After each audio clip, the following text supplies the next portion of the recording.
Hello everybody, Askrat13 here. Welcome back.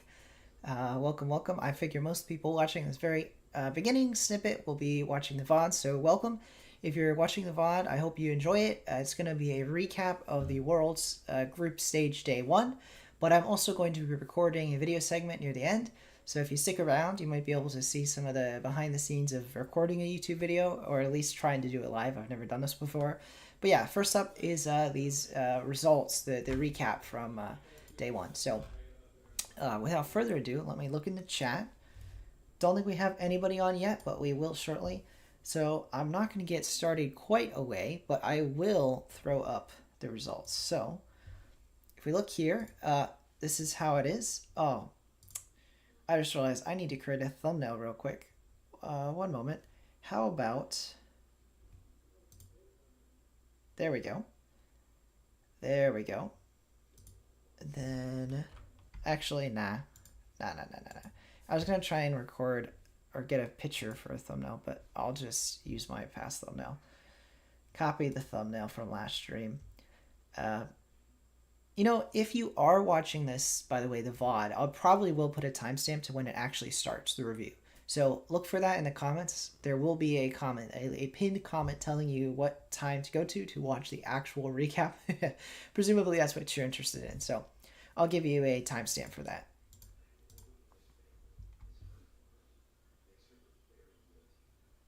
We do have a viewer. Welcome, whoever it is. I am, give me a moment before I get started. I'm going to be doing the recap first off, but I've got to find a good thumbnail to try and persuade people to click on this live stream. I'm probably just going to copy my last thumbnail, but one moment.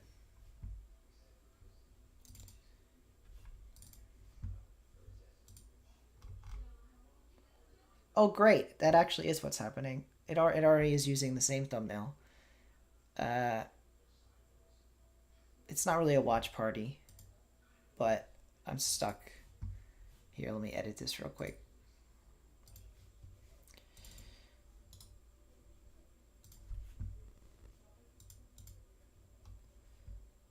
Well, I don't know who you are, but whoever you are, welcome. I appreciate having you on.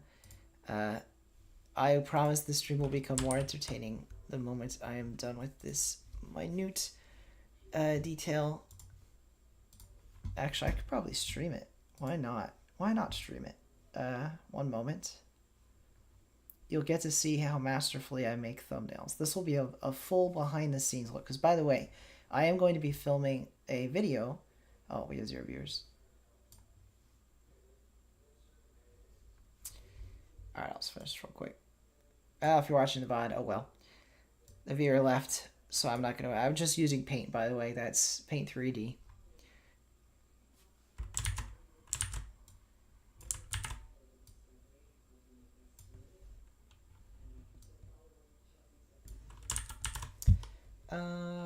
That's not quite right. There we go.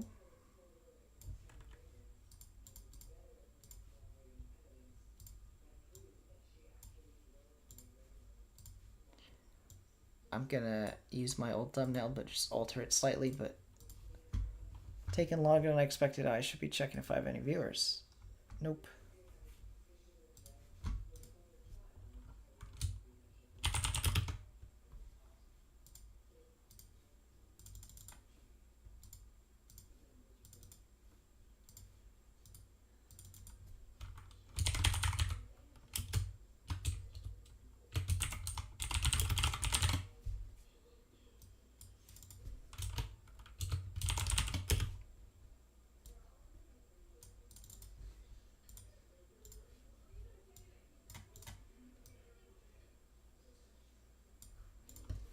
There we go.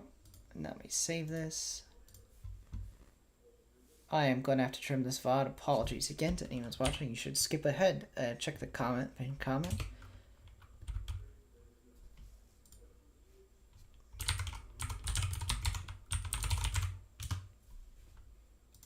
Alrighty.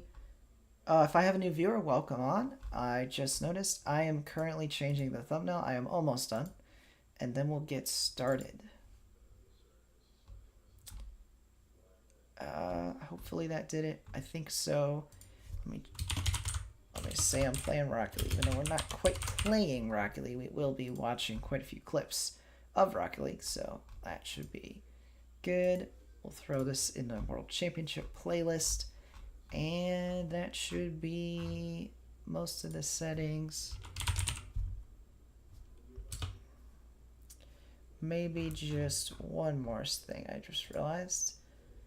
1 second. Perhaps, yes. One moment.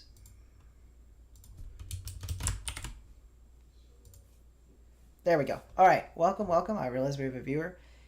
Aha, welcome. Yes, welcome, Syed. I am just starting now. I finally finished all my settings, so you're gonna be the first person to get to start to watch the recap. The way it's going to work is we're going to do a recap first, and then I'm actually going to film a YouTube video segment live. I've never done this before, so hopefully it works out. By the way, let me know if you can hear me. I'm assuming you can, but if there are any audio problems or video problems, just let me know. We got another person. Welcome in, Mr. 10. Awesome. Cyan 10. Oh, awesome. All right, then let's get started. So first of all, I didn't watch any of this except the very ends of Carmine Corp's Secret. I got out of work and I got to watch the overtime of Game 4 and Game 5.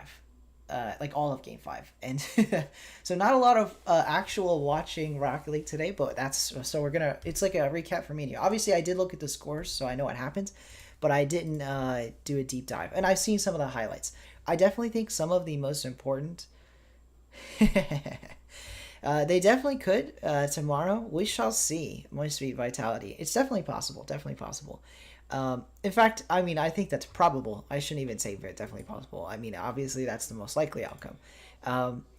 What would be the craziest upset? I mean, tomorrow, nothing.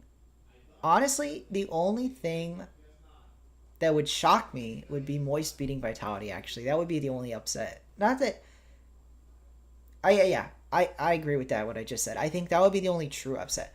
I mean, you expect Rule 1 to win, you expect Gen G to win, but Twisted Minds could pull it out.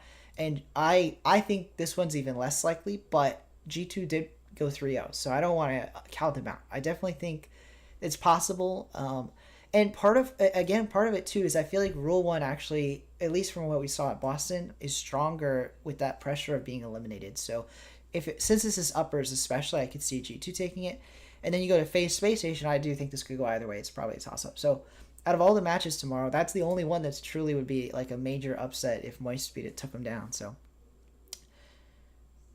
play 5 games of wildcard and Joyo's just better. Joyo is playing amazing. He is obviously he's been a freestyler in the past, but he was literally freestyling wildcard. And I kind of knew that while it was happening, but it didn't really hit me until after it was over that Joyo was like actually freestyling. It wasn't just that he put some amazing shots.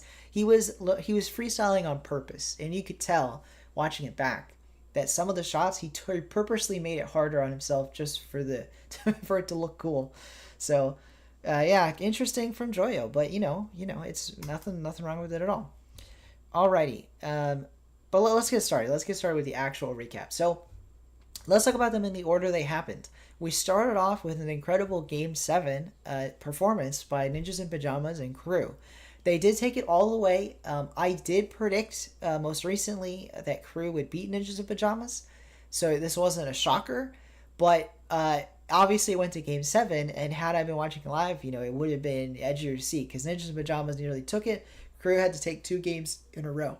They were down 3-2 in the series. They took 2 games in a row. And there were so many overtimes. There were 4 overtimes in a row. So I think to punctuate the series, let's start with a what is this? Game 5? Game 5 overtime. Let's watch that. We're gonna be watching some of the. I probably don't even need to have this open. We're gonna be watching some of these back, and then once we've watched some highlights of each series, we'll move on to the next one. Because there are only 4 matches today, so there's not actually a lot to recap. There's a little bit, but not a lot of it. So let's start off with this. Let's skip ahead to the overtime. Hopefully I don't skip too far. Let me turn the sound back on. Wasted between Let me these check two the audio. rosters. Everything favors the blue side. I think that's a little loud, so I'm going to turn it down a tad more. There we go. Hopefully that's not too quiet and not too loud. I don't know if we're going to watch the whole 5 minutes, so I'm going to skip ahead. What do you do with it? Maybe a little bit longer. Okay. Let's skip back a bit. We'll watch from here. Just withstood the most amount of offensive pressure, but for how So, long, 'cause Bems is hungry. Oh, ninjas in pajamas. It's just such a close series. Like, I think either team could have scored this one. And then obviously, the change, this particular game would not have changed the outcome because Ninjas in Pajamas won this game and they lost the series. But I think these overtimes are really just show you exactly how the series was being played. Really close back and forth, and either team could have taken it. So I think Ninja in Pajamas played better than I expected. Definitely better than I expected. I would have thought Curry took it a little more cleanly, but Ninjas in Pajamas did put up a fight. They really did. 5 minutes now, an extra game of Rocket League. My favorite thing casters say, an extra game of Rocket League, because it is so true.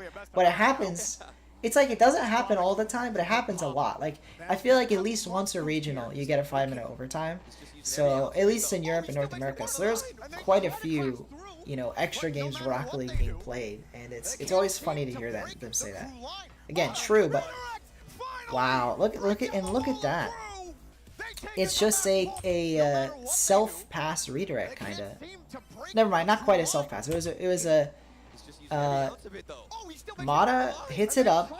Astromik ends up getting it and passing it right back to Mata. So I want to see if I can break this down real quick. 1 second. Well, let me turn the audio down a little bit. Okay. Let me turn it down here too. Okay, so Drops has to make that 50 here. He misses this 50, and I guess at this point it's kind of over. Let's go back here. That's an awkward touch by Drafinho, but Drops saves it. Then Drops makes a 50 that's not even that bad. Drafinho jumps, and the jump from a Drafinho is a mistake here, if I had to say. Because if you look right here, let me pause it. Both Drafinho and Brad are literally next to each other. They're in the exact same spot. The club was a great team, yes. I mean, Ninja Pajamas is the next iteration of the club. They've had so many changes, though, because Furia keeps poaching their players. There's not... I think only Astromic's the same. But Bems, maybe. I guess Astromic and Bems just got different teammates each time. Anyway, what's interesting to me here is that Drafinho and Brad are basically turned the same direction and in the same... I think you can't... Oh, you guys can't see my mouse cursor. That's annoying. But anyway, imagine that I'm mouse cursoring over Drafinho and Brad. They're right at the front of the net, like front post. And if you're looking for a save here, you don't obviously want to clump up. So let's see what happens. So Brad goes on the wall. So in my opinion, if there's a shot, Brad should be the one saving the immediate shot. Because the immediate shot is likely to be near post, where they both are. Drafinho should be angling to make a back post save. And again, this is all happening in moments, and Mata's trying to bump Brad. So, thanks, Mr. 10. I am getting pretty close. Lost KV1 Astro. It's just too good. Oh, yeah. Oh, wait. Was that the roster back when they... What'd they do? They got top 12, I think, and then lost to Furia. I think that was it. That, honestly, I know they only got top 12, but that might have been their best look. Because, like, I thought when they lost to Furia, and then obviously Furia at Worlds last year ended up getting top 4. I thought that Club looked like a top 8 team when they lost to Furia. I said that about a lot of teams, though. But I thought they really did look like a top 8 team. They just lost to Furia, who is another, top 8, top 4 team. But anyway, so Brad looks like he's getting bumped by Mata. So maybe I'm incorrect. Maybe Drafinho did need to jump for this. Yeah. Okay. It's always... I'm glad I break this down because I think I see something and it turns out I was wrong. Brad is presumably called he was getting bumped. So Drafinho made more sense to jump. But ultimately, it was such a light touch that neither of them needed to jump in the first place. But You can't know that. So Jorginho jumps at the shot that's way lighter than he expects. He goes flying past it. And then because Mata bumped Brad, he's out of the play. So actually, this whole scoring opportunity is all because of Mata. He's the one that pops the ball up to Astramic, and he gets the bump, and he gets the goal. So Astramic like participated, but that was actually just a really good goal from Mata. So that's how bad I am at this. I had to slow it down a million bajillion. I had to slow it all the way down to figure out exactly what was the cause, but it was definitely Mata. So he did so much. Oh, I went way too far back, but let's watch it one last time. Then we'll move on. Well, one last time, then we'll move on. So keep your eyes on Mata. He collects the back corner boost. His team's pushing up. That's a good pass from Astramic. So Bems has a really good air dribble, gets a past one. The really awkward touch. Yeah, it's all Mata though. The 50, that's a pass. The bump and the shot. Yeah. And I mean, Mata is like one of those young guns that's going to be around the scene. Whoops.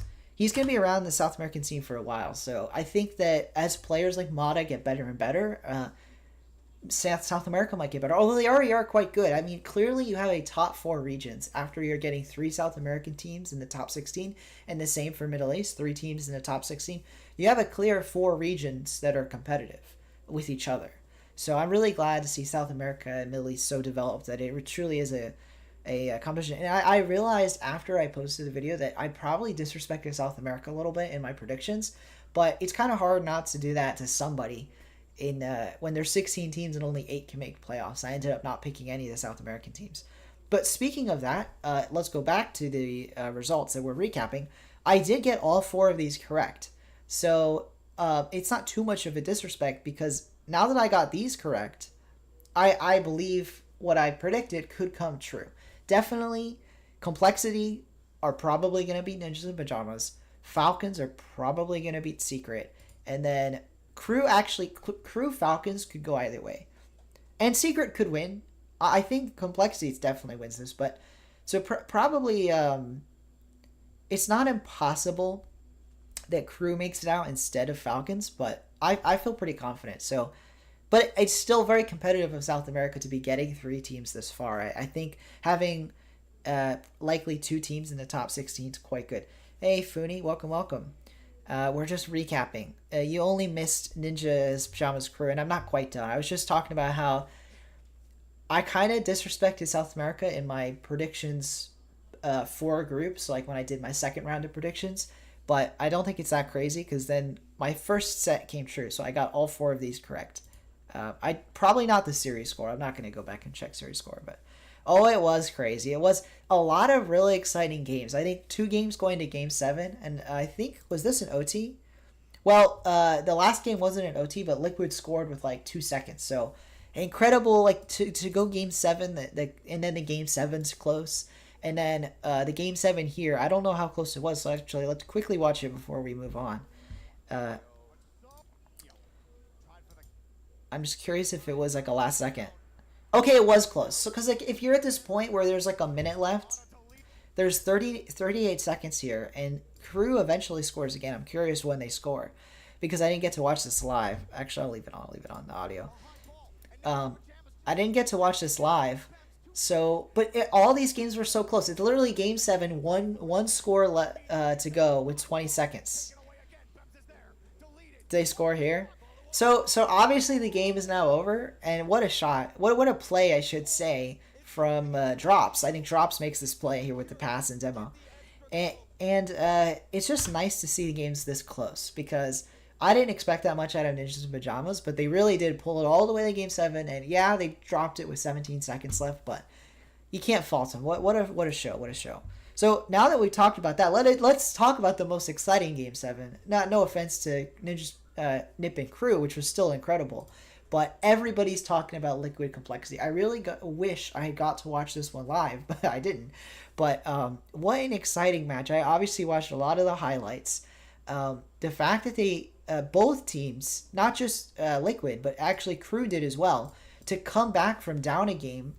So the other team's on match point, and then Liquid win 2 games in a row, and then Crew did as well. That's incredible. I think that that's really indicative of how competitive this World Championship is, because not only are the odds against you, obviously when you're down on match point, the other team has the match point, but statistically, I don't know exactly how high, but if you're losing and the other team's on match point, obviously statistically they're winning more than half the time. Again, I don't know the exact number, but like, it wouldn't surprise me if like 70-80% of the time the team with the game advantage wins. So come from behind wins from Liquid and Crew. And oh yeah, I actually, because I recall, I don't know exactly what I said, but I picked Liquid and I said Complexity were looking weak. Then this series comes, and again, I wasn't watching it live, but looking back at the score, if I had been watching it live, I would have thought Complexity was going to win, because when you get to a game 6 overtime after they won the last game, you're like, oh my gosh, Complexity's going to do it. So they definitely were in a position to win this series, and they looked good, yes.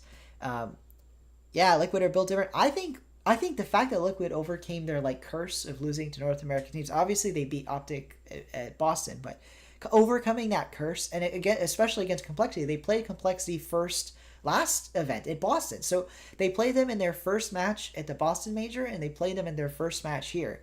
So Liquid overcame their demons. They beat them the second time they matched up in an international event. So I think that's just a really good look from Liquid. And yeah, Complexity definitely still looked good. The problem for Complexity, and it's exactly what I talked about in my prediction video, is now that we know BDS and K Corp won, Complexity are guaranteed to play Karmine Corp or BDS. And that, if they even win, obviously they still have to play Ninjas in Pajamas, and I don't want to disrespect Ninjas in Pajamas, but I think it's very likely we get that Complexity versus one of these two. And oh boy, because I think Complexity is very clearly a top 8 team, but there's going to be a top 8 team in skill that is not going to make the top 8 playoffs just because of the bracket. Like, that's just the way it has to play out that way. So I said it in my video before, but now that Complexity have lost this match, like whoever lost this match was in big trouble, and it's just unfortunate for them. But that's how important this match was. Very important, very important. Not only to give yourselves 2 bites of the apple, 2 chances to make it, but you're gonna have tougher opponents. If Liquid lose to Crew, they're playing Secret or Falcons. And no offense to Secret or Falcons, they're both great teams. They actually are both great teams. But everyone, I think, can admit Karmine Corp, BDS are the like scarier opponents. You don't want to be playing Karmine Corp or BDS. So yeah, Liquid got themselves a easier time, and Complexity, despite being like neck and neck with Liquid, now has a much tougher road. So we'll see how it goes. Complexity should be taking Nip with relative ease. Oh yeah, I mean, that's what I'm saying. I the only thing that gives me pause is Ninjas in Pajamas put up much more of a fight against Crew than I expected. So not a done deal, but obviously you're favoring Complexity, especially because I think Complexity played Ninjas in Pajamas before, right? Let me quickly check this. Somebody played Nip, yeah, at the Spring Split Major. Yeah, so Complexity just beat Ninjas in Pajamas at the Spring Major, so they should be they're favored here on all fronts. Complexity are looking better, and they've recently beat Ninjas in Pajamas, so should be pretty simple. Oh yeah, Syed, you make a great point. Let me know if I'm pronouncing your name wrong. I hope I'm getting it correct, but definitely by not only losing to G2 but getting swept by G2 actually really hurt their game differential. And I'm not going to go back and look at what could have been, but if they had even just won a few games against G2, it's possible that they wouldn't be playing in this. They wouldn't have had to start against Liquid. So unfortunate that series, that getting swept really did tank their group placement. All right. Oh, welcome on. We got a lot of viewers. Welcome everybody. I hope you're enjoying the stream. If you are enjoying the stream, don't forget to like and subscribe. Subscribing is a very easy way to help me grow, and it helps you get notified when I go live or put out more videos. But I really appreciate your support. Let's move right along. So we're already talking about it, but Liquid Complexity, a really close series. What really put the difference over Complexity was just the final goal. So I don't know if we have time to watch every single match of all this, so many exciting goals. But let's definitely watch the last game and break down the last goal. So How far? Let's just watch the whole last minute because it's just such an exciting series that we might as well spend a bit watching this. Yeah, good point. Good point, Syed. Good point. 2 away from 200. Funi. Yep.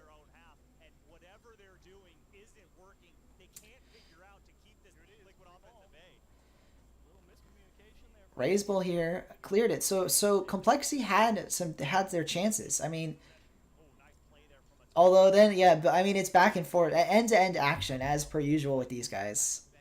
But look at this. I mean, Complexity had their chances at scoring.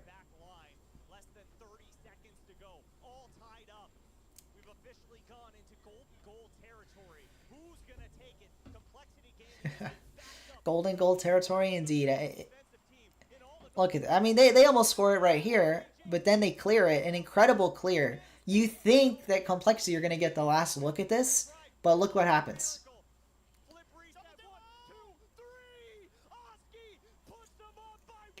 So I didn't want to spoil it for anyone that hadn't seen this, but just look at this. Look at this masterpiece. Kick. What? Like, how? What? Who? How? What? How? What? You don't even. You can't even like. You can't even explain that. Like the pressure. This is now. There are a lot of incredible goals in Rocket League history, so I'm not going to go ahead and say this is like the best goal in Rocket League history. I don't even think it is. I don't think it is. I think there are quite a few goals that you might have arguments for because this is so early. But that said, even though it's early in the World Championship, this is a Game 7 end of the game goal. Obviously, it's not 0 seconds, but any goal under 10 seconds is like in that sphere of being an end of game goal. So you have a potentially game ending goal, which it was the game ending goal, by the way, a potentially game ending goal, double flip reset, and like to top it off, obviously the team demo. So a demo double flip reset goal with all the pressure, Game 7, like, and again, the loser of this faces a very dangerous road. So this is a critical match to win. Now you think, oh, everybody has 2 lives. Usually it's not a big deal. But when the loser of this has to play BDS or Karming Corp, it's incredibly important. A lot of pressure was on this. And it's just such a beautiful shot. Such a beautiful shot. Let's go watch it. I'll try and break it. I don't even think I can break this down, but let me try. So first off, let's start with this catch. A critical catch from Oski, because obviously he gets the double flip reset. But this whole play doesn't happen if he doesn't get the ball in the air in the right way. And not only does he catch the ball, but he ends up getting the boost after it respawns. It's so many things had to go just right for this play, and I think one really critical thing to point out is that he gets the boost right as it respawns. Let's see what chat. You already know there will be a plat in the comments saying they hit double. Oh yeah, but so that's the thing. All these pros have the ability to hit a double flip reset, but not every pro can do it in RLCS, and especially not every pro can do it in the World Championship main event. Like, hitting a double flip reset is one thing. Hitting it in the World's main event to win the game, like the whole series. Like, it's not just a game-winning shot, it's a series-winning shot. I mean, again, it's up there. I don't know exactly where I'd put it because I don't have a list in my head. But I think there's a very genuine case that this could be a top 10 goal of all time in RLCS. Which is a big thing to say, but again, I really do think it's like a top 10 all time. I mean, incredible play. But let's break this down. So, look at that. In the corner, I know you guys can't see my mouse, unfortunately, but if you look in the left side of your screen, there is no boost in the corner. Hey, welcome, Slim Shady. Glad you enjoy him. Hopefully you enjoyed the stream. Right now I'm breaking down this final goal that ended Liquid Complexity series. And there's no boost pad in the corner. Yet Oski is going to, not gamble, but he is going to make this play assuming it will respawn. Because if you look at the way he tapped the ball, I already skimmed past this, but he caught the ball already. So the ball came in onto his hood and he hit it towards his back wall. And if we move it forward a little bit, he hit it with enough speed that it's going to roll up, and he got the boost. So let me go back a tad. It's hard to rewind here, so we're going to go too far, but watch this. So we went back too far, so give it a second. Right? AJG clears it. Oski, he's in a risky position. The obviously there's only 10 seconds left, and if they concede, they lose the entire series. So most players would be thinking defense, defense, defense. But you can see by the way he positions himself that he's already thinking about offense, because again, he is going for that boost. He is going to make an offensive play. And the reason I believe that anyway, like I'm pretty sure he planned to go on offense, is you don't hit it that hard into your back wall if you're not planning to like catch it on the wall. And if he didn't have boost, that would be a risky catch. So, oh, I went all the way back? Darn it, my bad. Man, I'm talking it up and then I go all the way back. Oh, my bad, guys. Let's catch up. Did I go too far? I did go too far. Okay, we're almost there.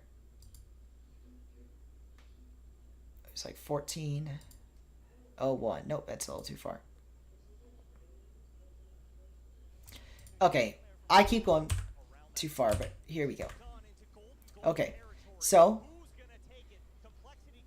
we're watching this for the third time. My apologies. I'm just going to stop pausing it and just talk through it as it happens. Basically, he hits it into the corner. He gambles on the boost being back. He catches it, and again, he's immediately headed downfield. He's playing this for offense. He's playing it to be on offense. And then, now that we've talked about what Oski's done, because I don't need to talk about the mechanics. I think the mechanics are obvious. He's hitting double flip resets. Now, let's watch this back from a Tao's perspective. I unfortunately don't have the game open to do a replay, so we might not actually get to see. I don't know how much of his perspective we can see. But let's go back, not that far. Let's go back and try and watch a toe. A toe, look at where he is, or a Tao, I always mispronounce it. So, this is a toe, right? He ends up missing this, like, chance, kind of. He tries to score here, he misses. Now his teammate's racing back, and what does he do? He turns upfield. I'm going to pause right here because you can see him right before I pause it. He turns upfield. So they're already calming. So actually, I'm pretty sure I am right. Oski knew he was going to dribble this onto offense, air dribble into offense. He told Itao, he told his teammates, and so Itao turns upfield. And what is he doing? He's not turning upfield for a pass. No. He's going to demo the opposition. AJG is pushed so far up that he is out of the play if Oski gets it past him, which of course Oski does. So there's only two players back. And now Ito is covered by the ball. He's in the center of the screen behind the ball. He's going to get a demo right here. He gets a demo. That's one. If you're counting, because it's not just one demo, he gets multiple here. One demo, again, Ito, you can see the edge of his nameplate. He's covered by Oski's car, but now he is racing towards Raisable. He just demoed CRR. Now, he races, he misses the first chance, then he turns and he catches Raisable in the second demo attempt. So, while Oski's getting a double flip reset, Ito got a double demo. But it was such a crucial double demo, and he also missed his first chance on Raisable, that it's kind of incredible that these two things happened at the same time. It was two incredible plays in one. So that's what makes this such a top 10 goal, is that two players did something incredible at the same time with less than 10 seconds left. And it's such a risky play too, because if you miss the demos or if AJG gets the ball away from Oski, suddenly you could get scored on with 10 seconds. So they took they believed in themselves and they took that risk, and it come out successful. They managed to score this a top 10 goal of all time. So what a performance.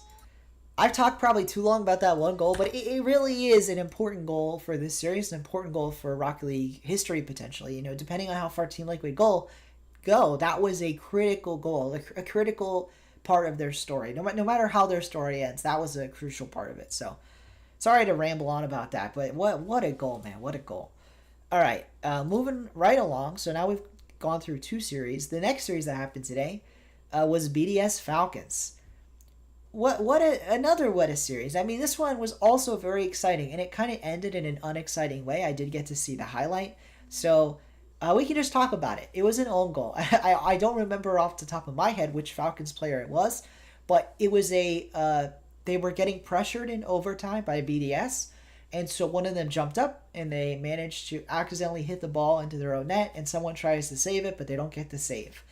Again, it's not as bad. I've seen worse own goals because the ball was potentially going in the net anyway. There was a BDS player about to shoot, and now maybe the shot would have gotten saved, but there was going to be a shot on net. And instead, the Falcon player gets to it first, but they hit it in. Yeah, we're going to watch the own goal. Let's watch it right now. Let's watch it right now. We're almost C1. Congrats, Mr. 10. Congrats. It was so close. It was. Let's skip ahead a bit. And let's watch the own goal. Because, like, the series was so close that it really did. It came down to this overtime own goal. So, imagine the... And now, I'll pause this real quick. Imagine the pressure these players are under. It's almost the same pressure I talked about in the Liquid Complexity match. The loser of this has to play 2 matches in a row. Now, again, this one's not quite as bad as knowing when your Complexity losing is such a big deal because you have to play BDS K-Corp. But at the same time, both these teams really want to win this. It's a very important match to win. You want to have your 2 lives still intact. And with all that pressure on the line, this is how Falcons... their season's not over. I almost was like, I don't know. They still have a life, obviously. And I predicted them. I predicted this to happen and they'll bounce back. So we'll see what happens. But this is how Falcons series ended.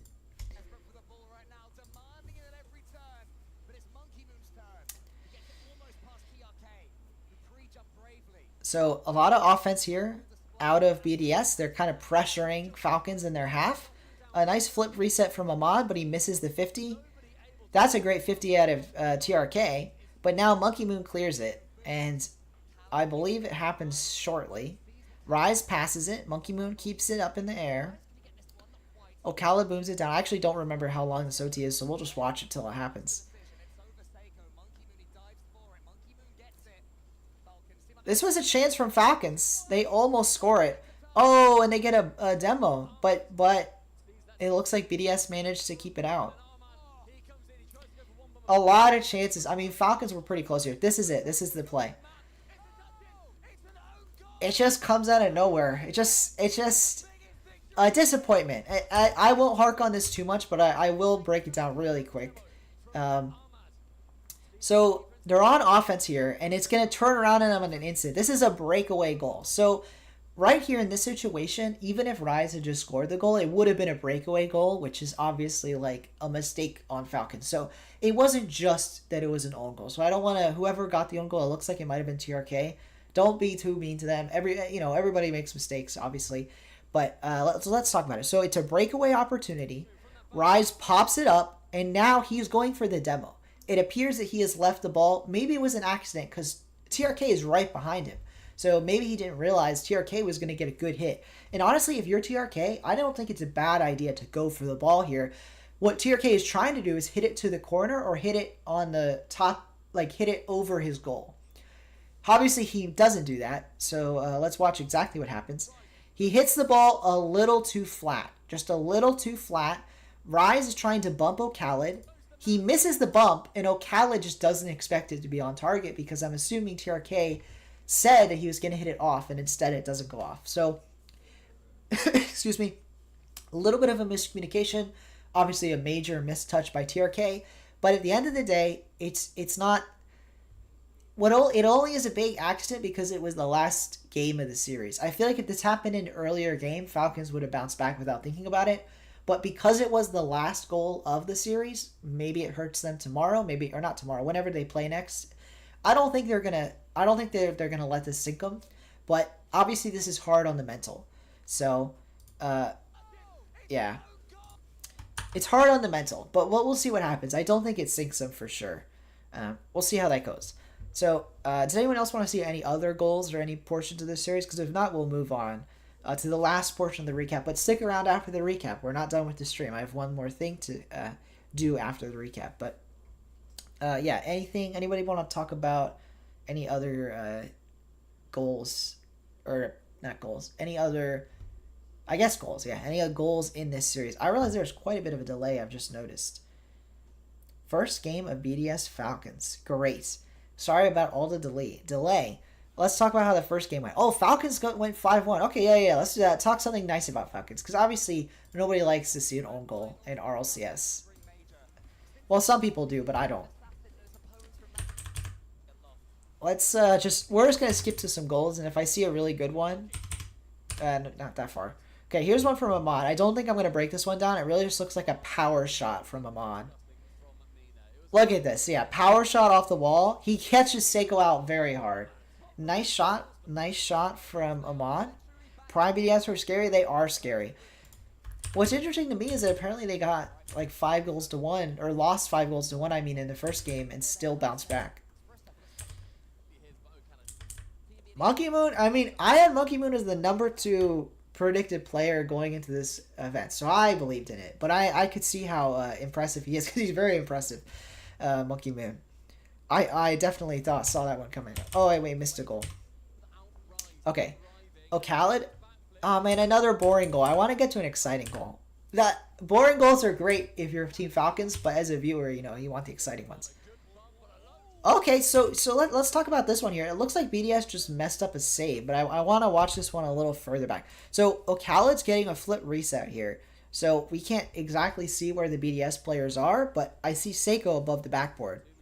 Seiko misses, but he does bump Khaled off of a double tap. It looks like Khaled was lined up for a double tap. He gets bumped off of it. Seiko did get nervous. He got nervous at multiple points, that's for sure. It sure looks like that. Obviously, he must have calmed down later on in the series. Right there, he jumps a little early, misses the ball, but gets Khaled. But now, Ahmad is lined up for this shot. The thing is, though, Rise and Monkey Moon are in net. So you think one of the two of them would save it. One goes high, one goes low, and it still goes in. That one's pretty inexplicable. It looks like BDS just messed up the save, if I'm honest. If they're both in net and one went high and one went low, it should always be saved. That's just such an awkward miss out of Rise, but it happens. Let's see if we get any better goals. Here's a goal from BDS. So this one was like a momentum holder. Great team play. Somebody dived at the first shot. Let's watch this back 1 second. It looks like TRK triple commits. Yeah. Wait. Both the mod and TRK look like they're jumping at the last shot. But obviously they still win this game. So let's look back for some more. The last couple goals here. Here's a nice shot out of Mod. Gets saved and then, okay, but it's not a good save. And then we'll do the last one and that'll be it.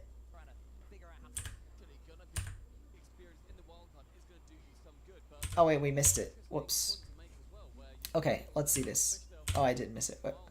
Okay, so up to TRK. Khaled up to TRK. It might be a three-way passing play. He fakes the flip reset, doesn't use it, and then Ahmad scores. That's a really nice goal because TRK does so much.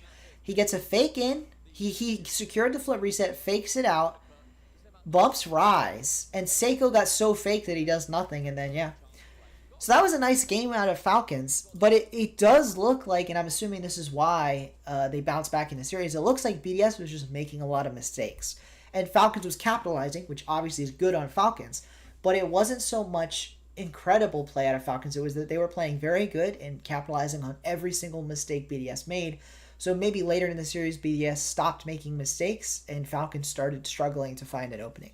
So let's see. Do you think Complexity will be able to beat BDS or Karmine Corp? My answer is no.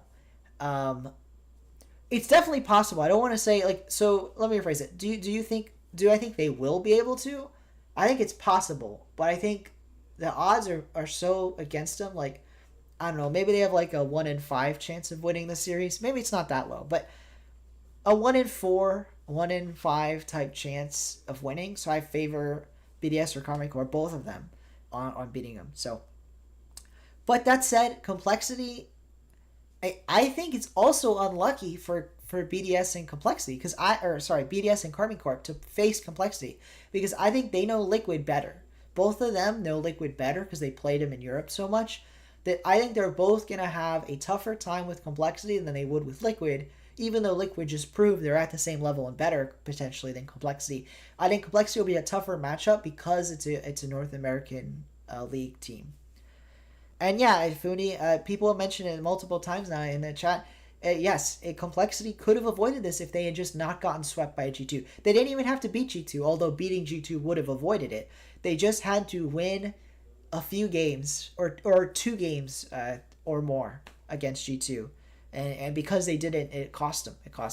So that's all for BDS Falcons. Let's move on to the last series. And this was the only one that I got to watch any part of it live. I got to watch the last two games, like the overtime of Game 4 and Game 5. Uh, I so I missed all the domination that Carmine Corp had, but I mean, it wasn't like they were winning these games in a landslide. They won Game 1 by 2 goals. The next game was a 4-minute overtime. Then they win Game 3 by another 1-goal game. Finally, after almost getting swept, Team Secret does take a game in overtime, but they lose the very next game in overtime.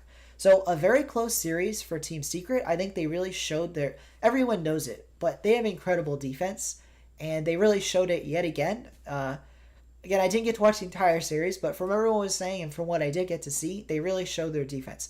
So let's watch the 2 overtimes. So we'll watch the Game 4 overtime and the Game 5 overtime. Secret impressed me. Oh, I mean, I think they should impress... They definitely impressed me with the bit I watched. I think it's just... Yeah, it just comes down to their defense is truly elite. Like, I knew it was good, but even after Wildcard, I wasn't sure, like, is it actually elite defense? And despite losing to Carmine Corp, I do think it was.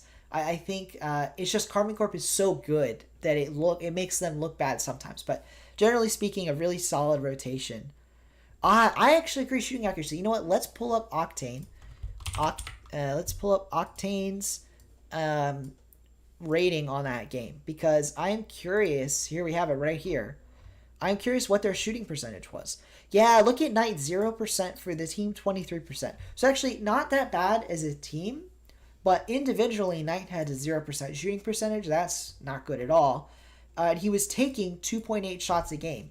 So actually, now that I've looked at this, that is the number one thing. I think Knight needs to work on his shooting percentage because the other two, that's not even bad. 35% and 33.3%. Those are good Rocket League shooting percentages. And you look at the other team to see why. Vatira and Exotic, some incredible players, are shooting 26.67% against, again, this is a good defense, a strong defense out of Secret. But this is a little low, and this is like high, a little high. This is very low. So, or not even low, like 26% is not low. But the point is, if you're looking at how Carmine Corp's shooting percentage was, you can see that SAD and KV1 were fine. That the clear, outstanding, poor shooting percentage here is out of Knight. Now, we should watch back some of the series because maybe he just had some unlucky, like, shots that should have went in that didn't. But just looking at 0%, that's pretty bad. That's pretty bad. And he was taking almost 3 shots a game. So it's not like he had, like, I don't know, he only took 1 shot the whole series. He was taking shots, and he was not making them. Because KV1's taking an extra shot a game. Like, instead of 3, he's taking 4 shots a game, and he's shooting much better shooting percentage. Welcome, Jarala in chat. Welcome. I see her. Hi. Hello. Just got unlucky. Funi, that's a good point. I actually feel like Secret would have had potentially beaten Ninjas in Pajamas just like Crew did. It really looked like Secret were playing at the same level as their other South American counterparts. So, that said, every single one of these matchups, besides the South American on South American matchup, would have been tough for Secret. I think they probably would have lost to Team BDS. I think they probably would have lost to Liquid. So coming out of Wildcard, I think they had a tough time. Maybe if Secret had had a better season, they could have been where Ninjas in Pajamas were. I don't mean to say it like that, but again, it comes down to performances in the past. They got top 4 at Fall and then fell off. They easily could have been the 1 seed out of Sam, and then they ended up not being. He hit the post a couple times.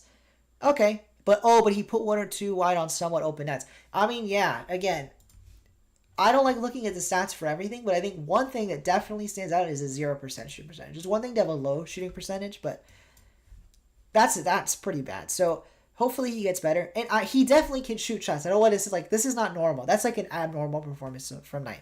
So hopefully he'll bounce back in that next series. Although it is against Falcons. And you know what's crazy is I do think, although that could go either way, I would favor Falcons. So he kind of will need to bounce back if they have a chance to take down Falcons. I would favor Falcons, which is what I predicted. Because this day 1 went exactly as I expected, if it plays out like I think it'll happen, it'll be Falcons and Complexity that move on. That is not a controversial thing to say. I think those are the favorites. However, I think Secret are much closer to Falcons than Ninjas in Pajamas is to Complexity. So this match could go 6 or 7 games. We'll see what happens. Is that the Fall Major? Nice that you got to go. They look a top 5 team in the world. They definitely did. They definitely did at the time. And you know what's crazy is South America has had so many teams look incredible, but then they don't stick around. It's like a different South American team each time. So we'll see what happens. We'll see what happens.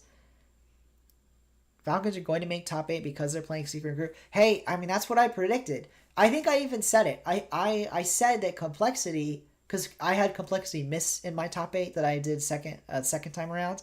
I said, I don't know if I exactly said this word for word, but I mentioned complexity would have made it potentially if they didn't play Carbon Corp. And what I meant by that is if you play like complexity Falcons or complexity, who else did I have making it?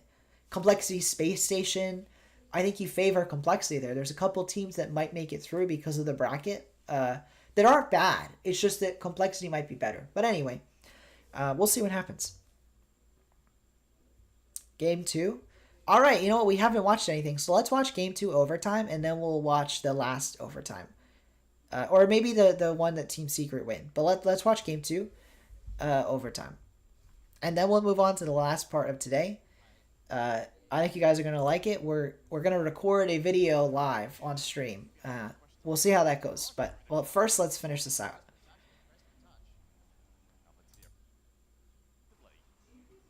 Okay, let's watch the last few seconds as well. Wait, let me pause it right here. How long is the overtime? 4 minutes? We are not going to watch the whole overtime, but we're going to watch a little bit of this end of the game. Tachi was the best player. You know, one of the things I love about Karmine Corp and teams like them, so I think Karmine Corp, Vitality, and BDS, all of them, all 9 of those players have looked like the best on their team in individual series. And that's the sign of a great team, is when any of the 3 players can be the best on a given day.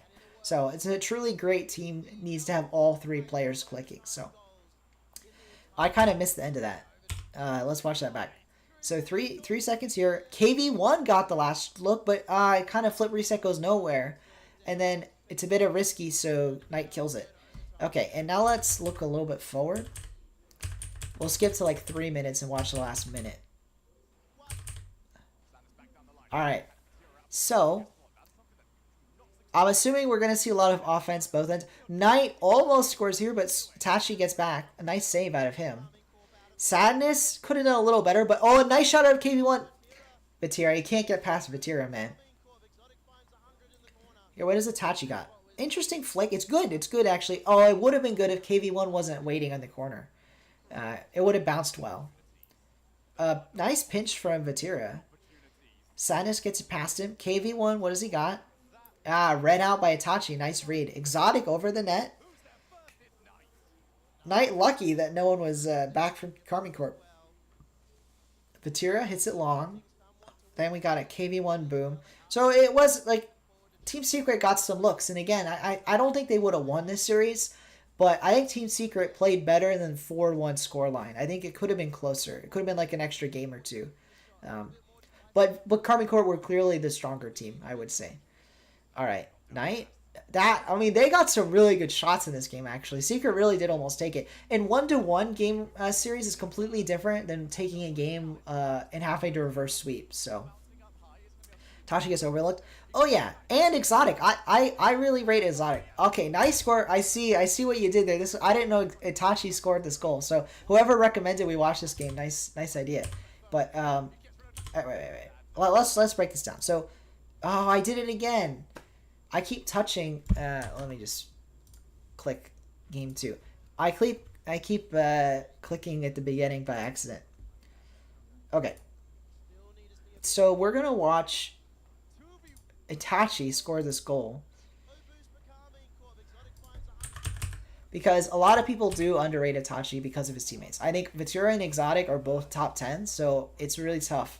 And at times Itachi looks top 10, and maybe he should be, but I didn't have him there, but maybe I easily could have. That's really nice. It's just a nice dribble. So let's check this out. Vatira, just a nice carry, and then Itachi, he just finishes. I don't think there's a lot to break down here. But let's pause it. Let's try. So Vatira is being very unpredictable, and then he gets ahead of the ball. Whether or not it's on purpose, I have no idea. very well could be. It's hard to read Vatira. I am not a pro. So he gets a little ahead of the ball, bumps Knight. Again, I don't know if that was an intentional bump or not, but it works out very well because now Itachi's in a 1v1. And what does he do with the 1v1 with the ball in the air? On 30 boost, which I want to point out the 30 boost because this goal is incredible, but it looks incredible. But it's honestly it's not even the fact that he scores it. It's the fact that he scores it on 30 boost. That's like not a lot to work with.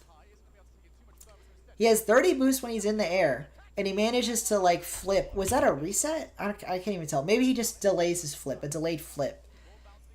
Is it like Exotic? Nice. Exotic's a great player.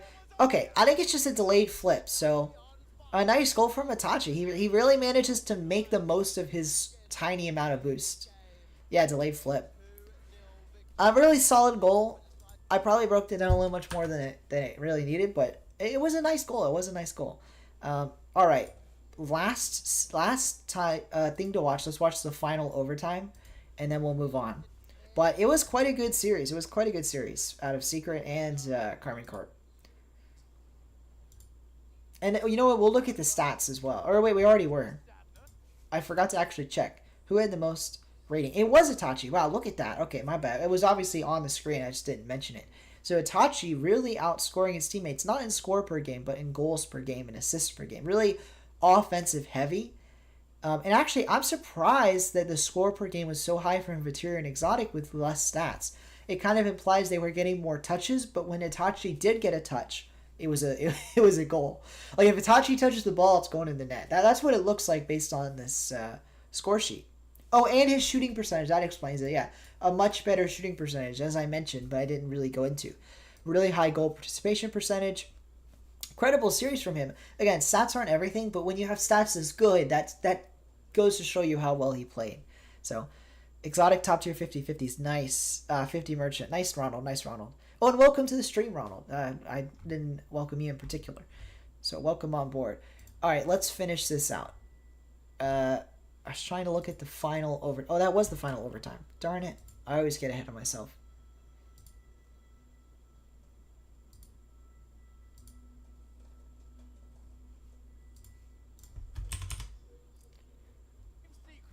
Alright. Final overtime. Oh, we're losing viewers. Oh, hello, Miss Chotu Gaming. Welcome, welcome. We're almost done with the recap. But, you know, you can still watch the end of it and what we do next. We're watching the final match right now, the overtime. See ya, Austin. Thanks for coming around. Hope you enjoyed, and yeah, thanks for the nice words. Appreciate it. A really nice pass. Wow. Just look at this pass, and I know Vatira scores it, but look at the pass from Itachi. He's just dribbling it, flip, reset, pass, and then he lands on KV1. And I don't think landing on another player grants you a flip reset, but it kind of looks like he would have got a flip reset off KV1 if landing on another player gave you a reset. But let's break this down. A really good swirl. I actually didn't catch how much boost he has, so let's go back a second. He is again on low boost here. No, never mind. He actually has 100. No, I take it back. He has 84, but he uses this boost to good use. Twirls himself around, gets the flip reset, lands on KV1. Yeah, and Vatira scores. A really solid play, but I think it highlights how you need, if you're more mechanical than your opponents, that's what you gotta do.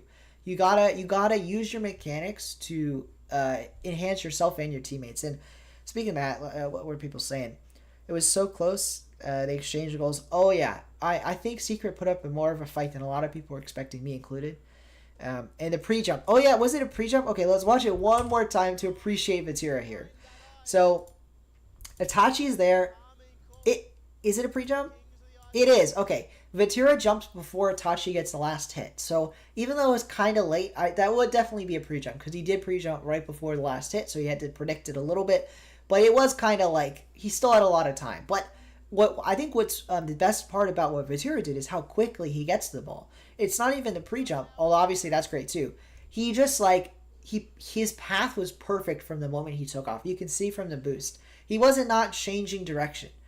He took off and he was scoring. Like, he knew exactly where the ball was going to be. So I guess it was a pre-jump in that way because he did not change direction, even though he did jump before Itachi's final touch. So, you know what? That's probably chalk it up to great communication. So not only are they mechanically talented, but they're communicating very well. And that's what won them the game. So congrats to Carmine Corp. Again, nothing I didn't expect, but it is...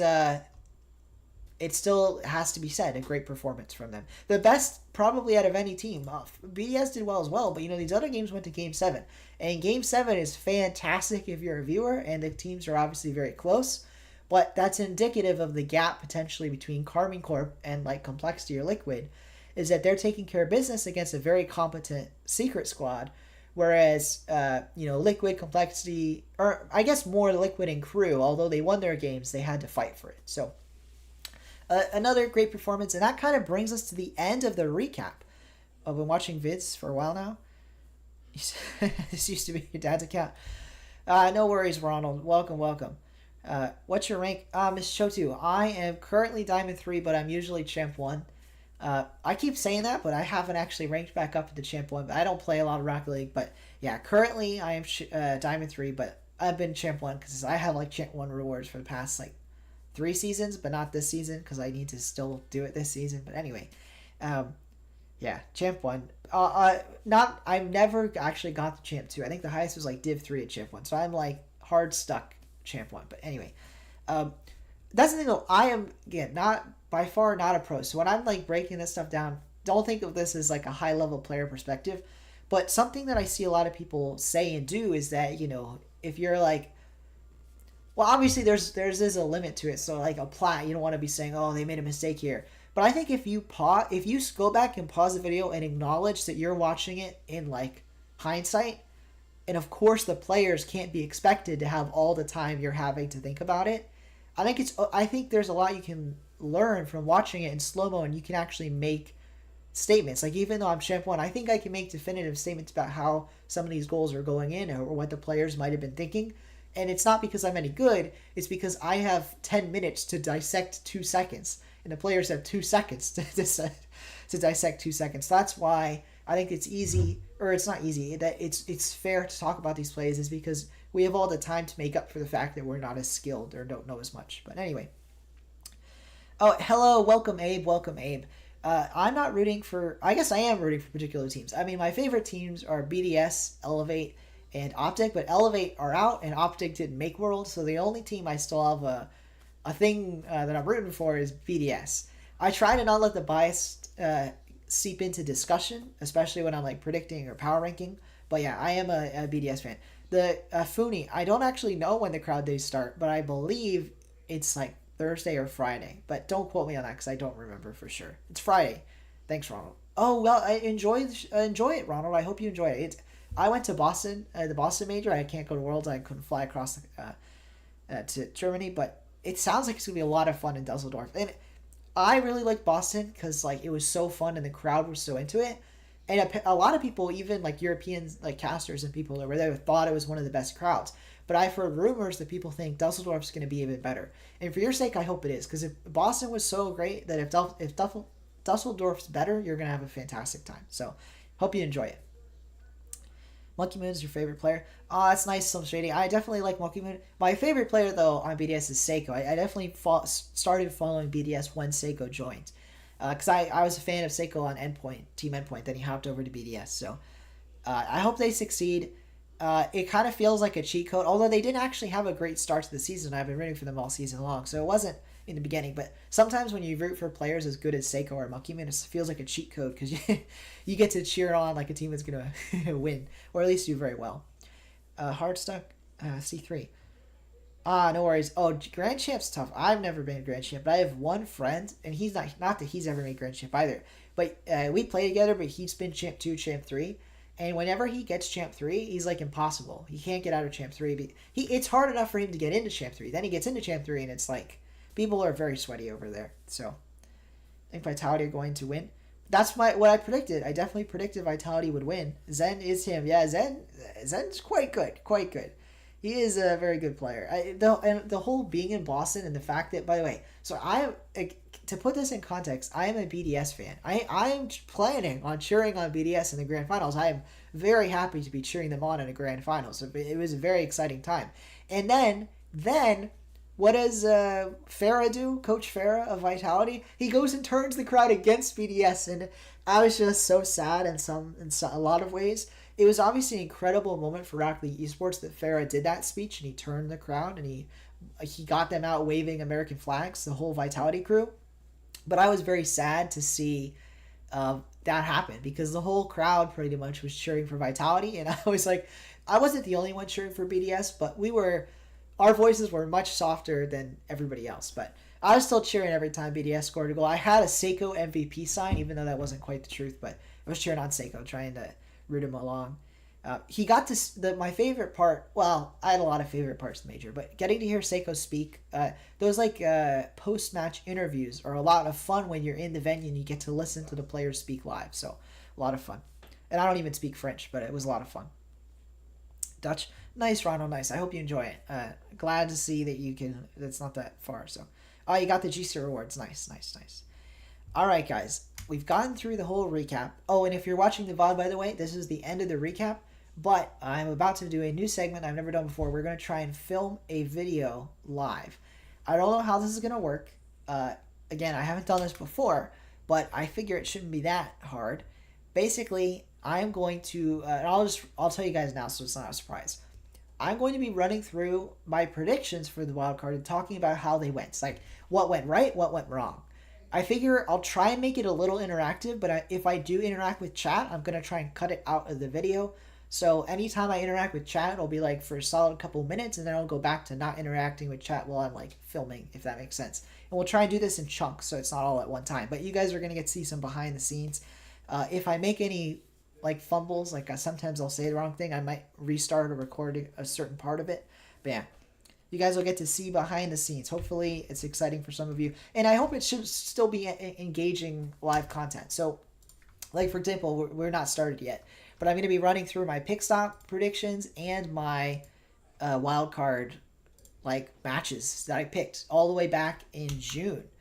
Not June, sorry, July, mid-July, sometime in mid-July. I put out a video. It's the one that has I don't even remember the title, but it has the knights with all the team logos on their faces, knight as in a knight riding a horse, like a medieval knight. I don't even remember where I got that photo. I thought it'd be a funny thumbnail. But anyway, we're gonna go through these predictions, and I'm gonna talk about how I did. A lot of it was bad, but well, some of it was quite good. I'm gonna highlight what I got right and what I got wrong. So without further ado, let me get my thingy here. I'm gonna record while live streaming. Hopefully OBS doesn't mess up on me, but I'm using a software called Open Broadcasting Software. But yeah, Funi, that's basically what I'm about to say. It's not a recap actually video, Funi. The video is just the whole first part of the stream is just the stream. Although it will be up as a VOD, like a video, the video will be up as the live stream. But I'm gonna record part of another video here. Well, I don't know when I'll actually post this video. Maybe tomorrow. But anyway, without further ado, I'm gonna record the first segment, and then when I'm done, you'll know because I'm gonna start interacting with chat again. All right. Yeah, so this is going to be awkward maybe, but I am going to just start it. Okay. Hey guys, it's AskPat13. Welcome back to another video. Something a little different today. I'm going to be going through my wildcard predictions and seeing what I got right, what I got wrong. And what's a little bit different is this time I'm actually recording this video live. So if you want to watch these videos live and help me make the video potentially, then make sure to subscribe and turn on notifications so you'll be notified when I'm live. This week in particular, I'm going live after each day of the group stage, and then on Saturday and Sunday, the final days playoffs, I'm going to be doing watch party. So if you're interested, definitely check it out. I'm doing lots of live streams with Worlds happening. So with that, thank you, and let's get right into it. So first up, on screen now is the results, the actual results of what happens in wildcard. As you can see, I already talked about this, but G2 Falcons went through in a sweep. Crew, Space Station, Complexity all dropped a game, but still made it through. And then Moist, Twisted Mind, Secret were the last three to make it through. And if we compare this to my pick stop predictions, which I did on a video quite a while back in July. I got a lot right, but I also got a lot wrong. 7 out of my 8 predictions to qualify did. The one mistake was Oxygen. So Oxygen did not qualify. That was a mispick on my part. Not only did they not qualify, they only won one game. So they weren't even that great. The next thing I got wrong was the 3-0s. Both my 3-0s were incorrect. It ended up being G2 and Falcons. And although I don't know if I mentioned it in the video, Falcons I definitely thought could have done it. I never would have thought G2. I'm actually very surprised they went 3-0. And I'm even more surprised Complexity didn't go 3-0 and Moist didn't go 3-0. But, you win some, you lose some. And then in terms of 0-3, I did get Valiant correct, but I got Limitless wrong. I don't even chalk this up to a mistake. It is a mistake, obviously. But Limitless did have to play Valiant, so I don't even feel that bad. Because I thought that Gladiators would beat Limitless, but we didn't even get to see that happen. So I got it wrong, but I think the worst thing I got wrong was that I predicted Moist and Complexity to go 3-0, and they both didn't. So, and then the next thing we'll be doing is we're going to be going over my full Swiss prediction. So a lot happened here, and let's start talking about what I got most right and what I got most wrong. All right, guys, that is the very first part of the video. I am now done. How do you think, guys? How do you guys think that went? Oh, I might have missed it, but see ya, Miss Chotu. Hope you enjoyed.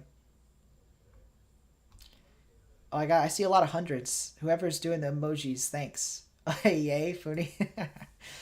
You guys got to see some of that live. And then the next part we'll be going over. Oh, thanks. I'm surprised I got it first try. That's kind of like, that's all the pick stop. There really wasn't a lot to the pick stop. It's kind of a simple game to talk through because it's just like a simple prediction game. What I'm really most interested in, and I'll say to you guys before I film, is I didn't realize I got Elevate's run exactly right. This is crazy to me. I had them beat G1 and beat Pioneers, and I didn't even remember picking that. But I actually picked Elevate to beat G1 and beat Pioneers, and I cannot believe I forgot that I picked that. So that's crazy. I had them, although I did have them lose to Power, but so not all the teams were right, but their wins were right, and I had them placed in the exact spot they placed. So I think of that as a win. Yeah, I leaked the script and we didn't even know it. I'm actually looking at this right now because I don't know what I got wrong. Let's talk about Auction. I got Auction wrong. Because although I did have them... No, wait, I had them lose here. Oh, wait, that was something that was different from my pick stop. Is I actually had Twisted Minds beat them. So that I got right. I'll talk about... I got Twisted Minds partially wrong because I thought Twisted Minds would lose in round 2. And they actually went 2-0. So that's a little wrong. And I also had them lose to Power, which definitely would not have happened. Power did not look that strong. And I had Power make it. That's probably a good starting point. What's interesting is I also had 7 out of 8 teams correct here. The only team I had wrong was Power, and instead of Power, it was... who did I miss?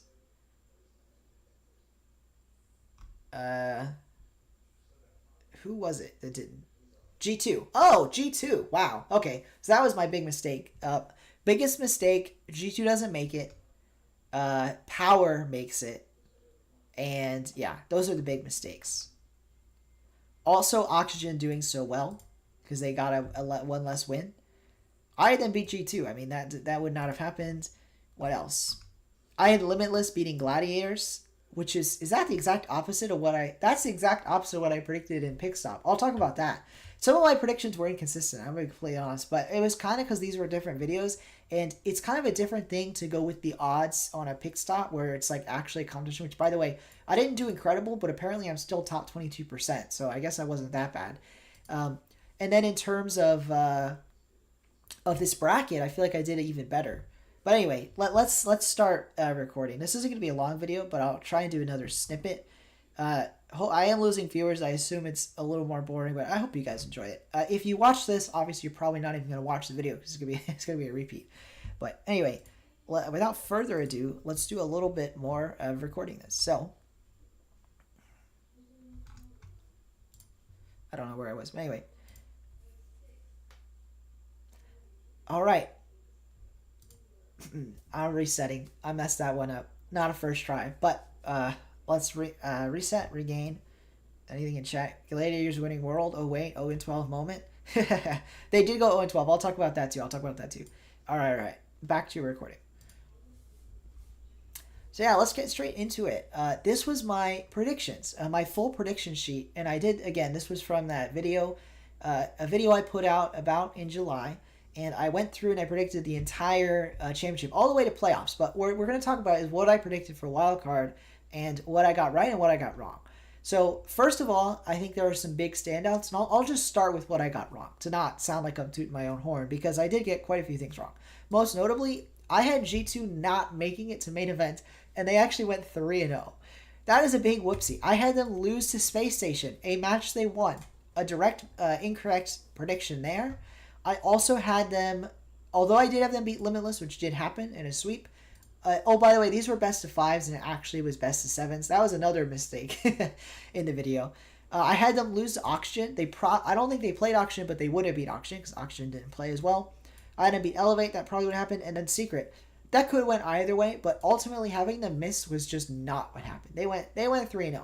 They would have likely beat Secret. They would have likely beat a lot of these teams. Another thing I got wrong was Power. I had Power making it through, and although they did make it all the way to the round of 5, this penultimate round, they did it by beating 2 sub-Saharan African teams, so I'm not even sure they could have won. Like, for example, they wouldn't have likely beat Twisted Minds, who made it through round 5. So this was a team where I predicted right where they would place into the top 8, but not how they got there. Because if you look at their journey, they did beat Pioneers. Oh, that's another thing. I did get all 8 of the first round predictions correct, but not the scores, but the outcomes. But then I start messing up right away because then I had Twisted Minds lose when in reality they actually went 2-0. They went 2-0 and then lost to Falcons. So their journey is very different than it would have been. I had them lose the next series, so they came from behind in the 1 and 2 round, which is not what happened. Another thing that I got wrong would have to be Oxygen. So Oxygen bombed out 1 and 2, and I had them winning 2 series. Their first 2, which is not what happened. They won their first series and then immediately started struggling in the second series. In fact, I'm going to remind myself who they lost to. They lost to Complexity in Game 7. To be fair, that was actually a good series from them. Where they really started to struggle was in this middle round, where they lost to Secret and then lost to G1. And now I don't think I have them playing G1. Although I did have them losing to Crew, which is about equivalent to losing to Secret, I did have them losing to Complexity. I guess their biggest mistake was just having them beat G2, because that's just not what happened. Let's see. That's a good point to stop. So, we're going to stop the recording. We'll start it back up and talk about the good things. Oh, hello. Let's read chat for a moment. Thanks, Funi. I appreciate all the support. I appreciate it. Yo, Jay, welcome. I'm recording a video live. So, no worries, Jay. Welcome. I'm not interacting with chat too much. I am right now, obviously, because I'm doing recording segments and then going back to chat. You missed the recap, but nothing crazy the first day happened, except a lot happened in Worlds. So if you didn't actually watch it, definitely go back and watch the recap or someone else's recap or watch the highlights. An exciting day with a lot of Game 7s. It went as I expected in terms of results, but not like the method they got. There was a lot of fun matches. But anyway, right now I'm actually recording how my predictions went with Wildcard, because a lot of things went right, a lot of things went wrong, and I'm talking about it. So without further ado, let's tune his own horn. Yeah, let's get right back into it. I'll start recording some of the things I got right. So,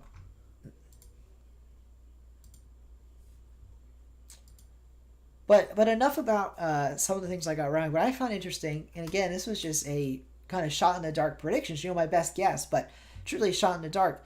I got some teams' exact paths correct, and I'm going to talk most notably about Elevate, because it's shocking to me how correct it actually was. I had Elevate lose to Falcons. Then I had them beat G1, which is actually what happened, which is kind of crazy. Then I had them lose their next match, and although they were against the wrong opponent, I think the sentiment's the same. Then I had them beat Pioneers. So not only did I have Elevate make it all the way to round 5 in my predictions, I had them beat the exact 2 teams they actually beat. They actually beat G1, and they actually beat Pioneers. And that is just nuts. That's kind of crazy prediction there that it actually came true, because I believed it, and I believed it could happen, but even I knew it was like unlikely. But I'm really glad Elevate showed up, so that's a highlight of a correct prediction. I think another correct prediction is Secret here. I didn't have them in the other video or in the pick stock, but them making it was definitely a possibility, and I'm glad I had them making it all the way. What else? Twisted Minds making it through. Falcons. I didn't even mention this. One thing I did wrong in the midst of this is I had Moist go 3-0, and I already mentioned this in the last video. But Moist, they went through 3-2, so even more than complexity, that was a pretty big mistake to have them go 3-0. They weren't beating, like they weren't. Let's see, did they play Space Station? They lost to Space Station. Yeah, that's what I expected. So they lost to Space Station, and did they play Falcons? I don't think they played Falcons. They lost to Twisted Minds. So that's the big thing. So I have them beating Falcons here, but they lost to Twisted Minds. I had them beating Space Station here, but they lost to Space Station. So a lot of incorrect predictions along Moist side. But speaking of things I did right, I think I did Falcons justice. Obviously, I had them lose to Moist, which is not at all what happened. But I did have them going 2-0 and then eventually qualifying. So not that far off. Another team that wasn't too far off would be Crew. I had them in the exact round they made it, and I did have them beating European teams along with Team Secret. So let's look at Crew's path.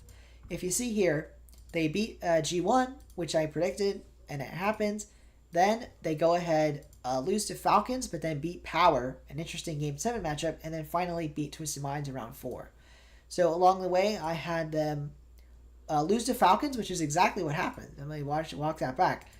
So that's interesting. And then I had them beating Secret, not exactly the exact same team they played, but same sentiment, and then beating Oxygen. So got Crew's placement correct. Another one, Space Station, I got their placement correct, even if not the match is correct. And again, they did not beat G2, so a very different road, but I did have them make it on. Who else? I had Valiant losing, and I did have them taking a game. So I like to predict that. Was it against Pioneers that they took the game? Or I forget. Let's check. It was against Power, but I had them taking a game off OCE. So I'm glad that that was correct. What else? Limitless was wrong. They did not take a series. They did take a series, but it was against Valiant. So not that wrong. I did have G1 bounce back. I didn't have them bounce back enough. They definitely bounced back more than I expected.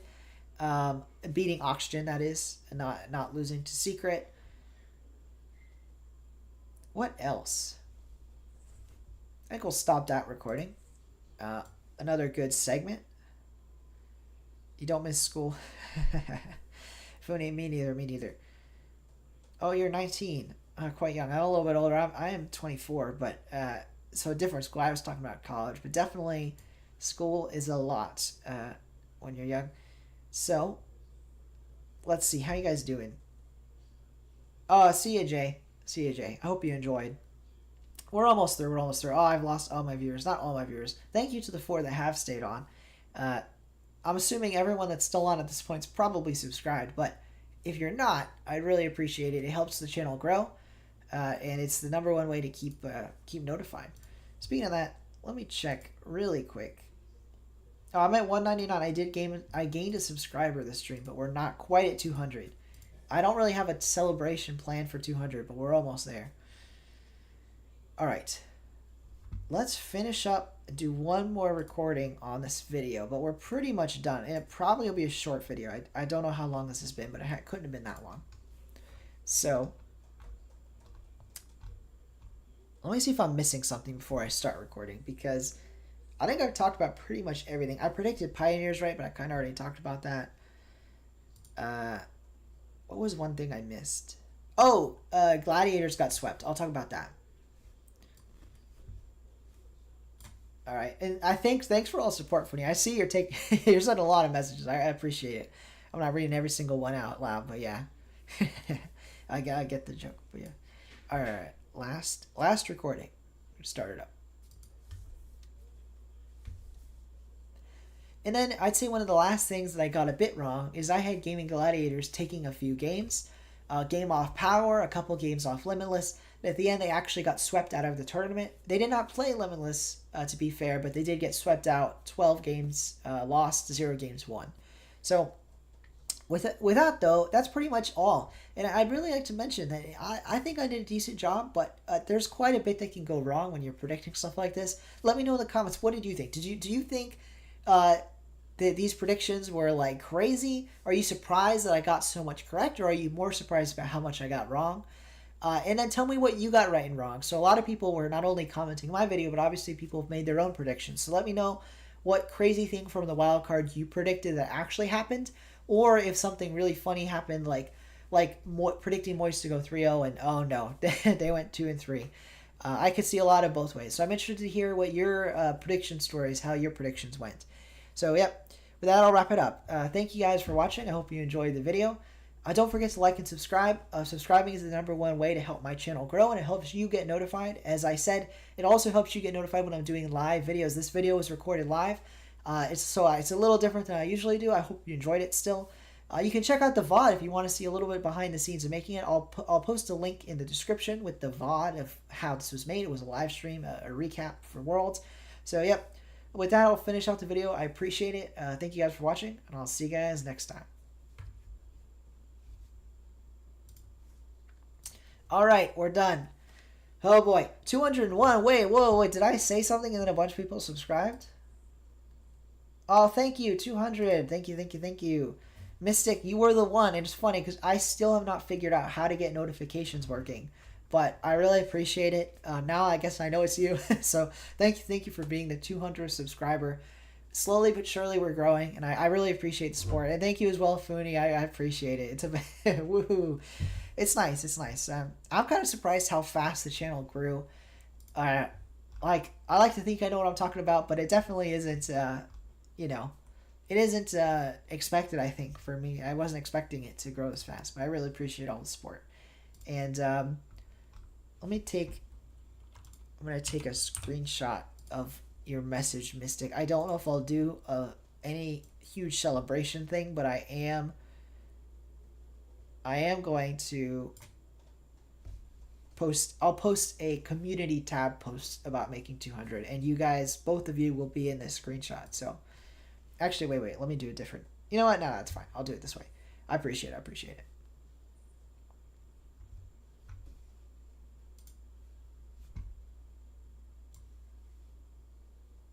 There we go. Okay, I got a better screenshot. Now we're good.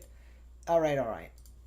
What last? Oh, thank you, Mystic. Predictions are generally meant to be that way. Oh yeah, they definitely are. They really do be like that. I was surprised that the things like the #1 thing I'm going to harp on is the elevate prediction. And in fact, this is really random because it actually doesn't affect current viewers. But I plan on making a trailer for my channel at some point because like it's something you should do because it's something YouTube will display to new viewers but not returning viewers. Anyway, if I make a channel like trailer just to describe my channel, I am totally going to include the elevate predictions and then like clips of it actually happening because that's to me that's iconic. But anyway, I'll thank you for me. I appreciate the kind words. I appreciate it. Thank you. I'm glad you enjoyed it. I'm glad you think it's cool. The funniest thing to me, what was I gonna say? I had something in mind. Thanks, Mystic. I think it would be cool as well. The funniest thing to me is that genuine. That was it. That you said I'm genuine with predictions. The funniest thing to me is that I really am trying to be genuine, but it's funny because people feel so opinionated that it's also like when I'm being genuine, I try to say it with tact because I know, I think something to keep in mind is all these players are real people. So I definitely try to make it respectful because none of these people deserve hate. And at the end of the day, one team has to win, one team has to lose. So I'm going to predict it, but I don't want to be mean to the people I'm predicting. But yeah, just because, they're real people. And sometimes they see, I don't know, I don't think any pros have seen my channel yet. But, especially when you put things out on the internet, you never know who sees it. I think a sub-Saharan African player said they were a player in one of my comments. So it's possible, you never know when people see your video. So, well, thanks, Funny. I'm glad you're enthralled. The funny thing, because you are here so early, and again, I don't know how big I'll get, but at least based on what I've seen, now that I do have some momentum, now that I've started the momentum, as long as I continually post and keep up a same quality of videos, I probably will keep growing. So you'll get to see it. Hey, you remember us when you get famous? Yeah, you'll get to see it slowly grow, if it does grow, which I'm hoping it does. We're almost at 10, so that's about time to wrap up the stream. And you'll remember us when you get famous. I think I reckon, but thanks for me. I definitely will remember my early viewers and backers, and I appreciate it. I'm not planning on streaming on Twitch, but if I did, you guys would get like VIP, which is obviously not important at all, but that's something to help remember by it. But if I get that set up, I wish they did that on YouTube. What will you post? Good question. Off season's going to be interesting. I plan on doing 3 different types of videos. This is a sneak peek. I didn't expect to be mentioning this, but I might as well. Well, now that I say this, if I don't do them, don't hold it against me because I might change my mind if I feel like I have something better. But I have 3 plans. Plan number 1 is just post like more like what if style predictions and videos. So for example, I did a video on the top 10 teams that missed the spring major. I could do something like that, but twist it to what would Worlds have looked like if version 1 made Worlds. And knowing what we know now, like, well, not now, but when we know how Worlds goes, I could try to insert version 1 into that and see what happens, especially after Gamers 8, because after Gamers 8, we'll see V1 at a LAN, and anyway, stuff like that. So it's doing what if, that's like my first idea. My second idea is to do, what's it called? Roster moves, like just talk about roster mania. I'm sure there's going to be lots of news coming out. Unfortunately, the news videos on my channel have not done well. I did 2 news videos. I thought they were okay, but both of them did pretty poor. Well, I did 3 news videos, but the first news video was just, I didn't make a very good video. The next 2, I thought I did a good job. They weren't that popular. So, roster mania, but I don't know if that'll work out. And then my third idea is a little more out there, so I'm going to keep that one secret. But I do have a third idea it's still RLCS related, but it's going to be more into like pure Rocket League content. Again, it's not pure Rocket League, but it's going to be esports adjacent Rocket League content. So more into Rocket League. I'll just give a tidbit. It's kind of going to be like skits, but imagine if I don't know if you know who this is, but what's his name? There's a guy that does Rocket League skits, and he posts them on the main Rocket League sub, and he has a YouTube channel. He's a pretty big YouTuber at this point. I'm not going to remember his name, but he's a really funny guy from, where is he from? Uruguay or something? I don't even remember. I should know his name. Oh, I'm doing this live. Do I want to look his channel up live? I might as well. Yeah, let's do it. Do it real quick. Rocket League skits. Let's see if I can find him. Of course, Rizzo's retirement skits come up.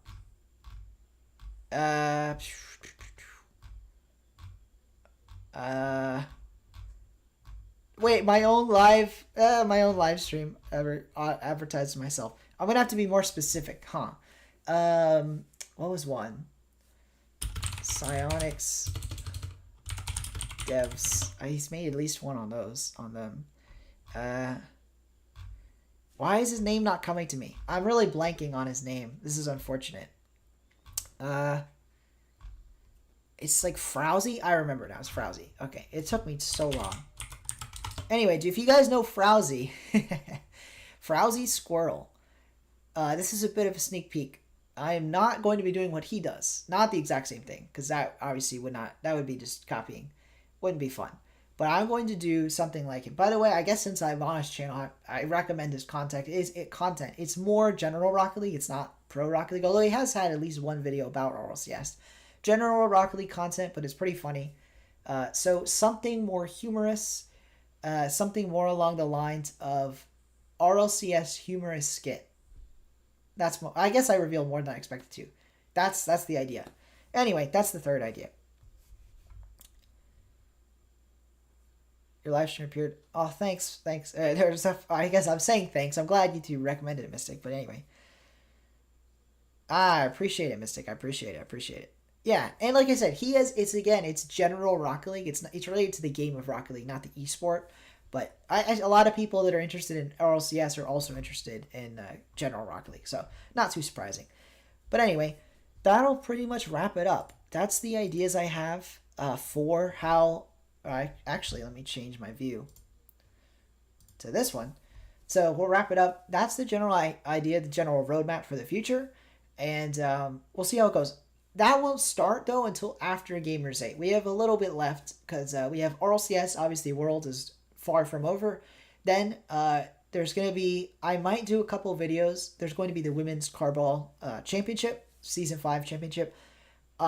that'll be a little bit of a risk to make content on that because I don't know if people will be interested, but I hope I'm going to make the videos interesting enough that at least people will watch one or two. It won't be a lot. It'll just be a couple videos about that championship, a prediction video, and then well, now I'm revealing a lot, but that's my plan. Prediction video, and then a power rankings video. And then after that, because it'll be 2 weeks until Gamers 8 after Worlds. So then in the following week after Women's Cardball videos, I'll start making Gamers 8 videos. And I'll do at least 3 or 4 videos before Gamers 8 on Gamers 8. So Gamers 8 will be the next big thing. I might live stream Gamers 8. We'll see. Or not. I don't think I'll watch party it, but I'll probably do recaps again. We'll see. But anyway, that's the plan. I hope you enjoy. Let me check chat one last time. It doesn't get enough coverage. Yeah. Well, thanks, Mystic. Yeah. I appreciate it, Mystic. I definitely think, I'm assuming you're talking about Women's Cardball, WCB. I definitely think I can do both RLCS and WCB, and I'm not worried about the WCB videos tanking my channel or anything. I assuming they probably won't get as many views because I don't want to clickbait, so I'm not going to put RLCS in the title if it's not about RLCS. Although I may say something along the lines of it's not RLCS, but it's still exciting or something like that. We'll see. But Stream Gamers 8. Gamers 8 watch party? Yeah, it depends on when it is. If it's during the weekday again, I definitely won't. I think Gamers 8's only 3 days, so I'll probably be able to do a day 1 recap and then watch party the next 2. Although that might be too many weekends back to back of watch party. We'll see. But yes, Optic is back. Yeah, it's going to be very exciting. All right, so that will do it, though. I'm going to wrap it up here. I was trying to wrap it up at 10. But you guys are very fun to hang out with. So I appreciate you guys, Mystic Fooney, and everyone else that was in chat, and anyone that's watching the VOD for watching. Appreciate all the support, and I'll see you guys the next time. So tomorrow, I'm doing these live streams every day, same time. So good night. Welcome Uday as well. Thanks. Good night, everybody. See ya.